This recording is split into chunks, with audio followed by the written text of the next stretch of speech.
Ya, segmen Economic Update kali ini membahas resiliensi sektor real dalam fluktuasi ekonomi. Sudah hadir narasumber kita untuk mengulas tema tersebut yaitu Bapak Haryadi Sukamdhani selaku Ketua Umum Asosiasi Pengusaha Indonesia atau APindo. Halo Pak Haryadi, apa kabar?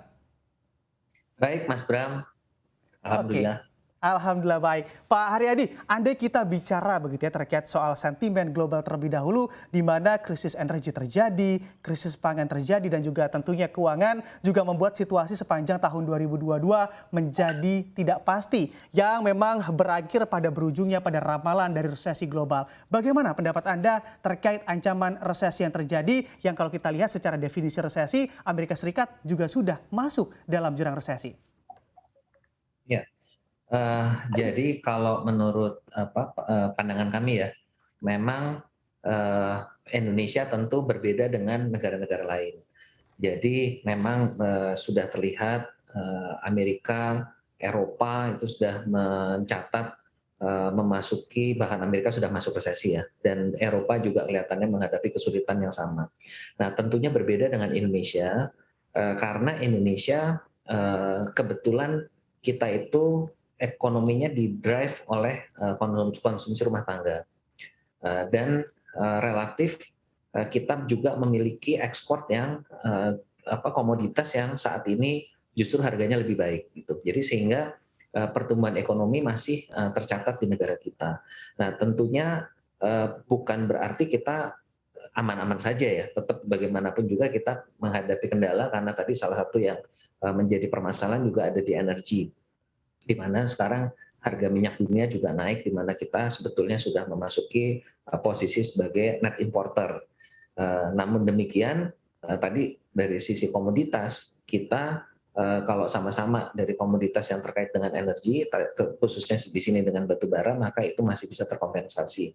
Nah, sedangkan kedua yang juga kita menghadapi masalah terkait dengan dunia adalah menyangkut bahan baku untuk makanan. Kita juga masih mengimpor cukup banyak bahan baku makanan. Nah, namun demikian untuk bahan baku makanan ini sebetulnya karena kondisi seperti ini maka secara alamiah juga mulai terkompensasi dengan produk dalam negeri. Jadi substitusi di produk dalam negerinya juga sudah mulai berjalan. Nah, yang ketiga yang juga cukup juga membuat kita agak khawatir adalah pelemahan rupiah.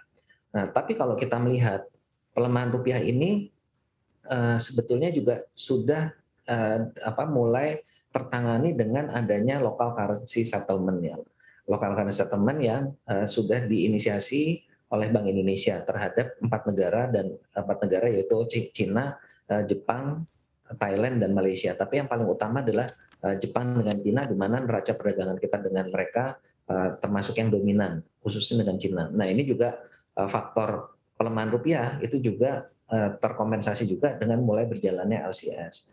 Nah ini jadi kami melihat dari kondisi yang ada, walaupun memang ada ancaman resesi, tetapi kita mudah-mudahan lebih bisa antisipatif, begitu Mas Bram. Nah ini berbeda dengan 2 tahun yang terakhir yang lalu ya, waktu kita menghadapi pandemi. Menurut pandangan kami, pandemi itu justru lebih berat sebenarnya situasinya ketimbang situasi resesi ekonomi yang saat ini sebetulnya lebih disebabkan karena adanya geopolitik yang memanas ya, khususnya dengan adanya perang Ukraina. Demikian Mas Bram. Oke baik, Pak Haryadi, ini juga menarik andai kita bicara terkait data inflasi, di mana data inflasi pada bulan Juli juga telah menjadi yang tertinggi sejak Oktober 2015. Bagaimana Anda melihat kondisi dari daya beli masyarakat tentunya pada saat ini? Ya, tentunya ini juga pasti akan mengerus daya beli ya Mas ya. Memang bagaimanapun juga dengan tadi yang saya sampaikan bahwa kita masih mengimpor bahan baku makanan, dan juga energi kita juga masih impor, tentunya itu adalah mempengaruhi di sisi inflasi. Nah, yang kita hadapi juga yang sebetulnya relatif agak berat karena kita juga kan baru dalam kondisi pemulihan dari pandemi ya. Nah, ini juga agak repot juga tentunya daya beli masyarakat juga tertekan. Tapi kalau kita melihat secara umum Mas Bram, jadi masih terjadi peningkatan dari rata-rata sektoral ya. Sektoral itu masih mengalami pertumbuhan penjualan. Nah, ini yang menurut pandangan kami juga suatu hal yang positif. Memang belum kembali seperti tahun 2019, tapi trennya itu sudah mulai membaik. Bahkan di beberapa sektor retail itu sudah mencatat pertumbuhan yang sama dengan 2019. Nah, ini harapan kita bahwa pertumbuhan ini akan seiring juga dengan perbaikan daya beli masyarakat tadi. Begitu, Mas. Oke baik, Pak Haryadi. Di sisi lain untuk angka Purchasing Manager Index atau PMI Manufaktur Indonesia yang dirilis oleh S&P Global untuk bulan Juli 2022 berada di angka 51,3 sekaligus juga menjadi yang tertinggi dalam 3 bulan terakhir. Kenaikan memang aktivitas manufaktur tersebut didorong oleh peningkatan produksi dan juga permintaan. Apakah memang adanya angka ini sesuai dengan kondisi sebenarnya di lapangan? Ya, sesuai Mas Bram. Jadi itu tadi saya sampaikan kan bahwa kita memang dalam posisi yang baru recovery, ya memang ancaman resesi dunia ini memang juga cukup harus kita waspadai.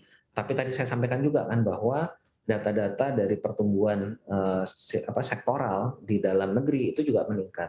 Nah, termasuk sektor manufaktur. Tadi saya cerita tentang untuk sektor retail ya, retail juga mulai membaik. Nah, di sektor manufaktur juga demikian. Jadi sektor manufaktur ini juga secara umum juga sesuai dengan datanya PMI kita ya, yang memang juga mulai menunjukkan geliat pemulihan. Jadi ini faktor-faktor yang saya rasa perlu kita syukuri dan kita harus respons dengan optimis ya, harus kita bisa melampaui atau menghadapi resesi dunia ini. Oke baik, Pak Haryadi kita tahan sejenak dialognya karena memang dialog bersama Haryadi Sukamdhani akan kami lanjutkan usai jeda. Tetaplah bersama kami di Economic Update CNBC Indonesia.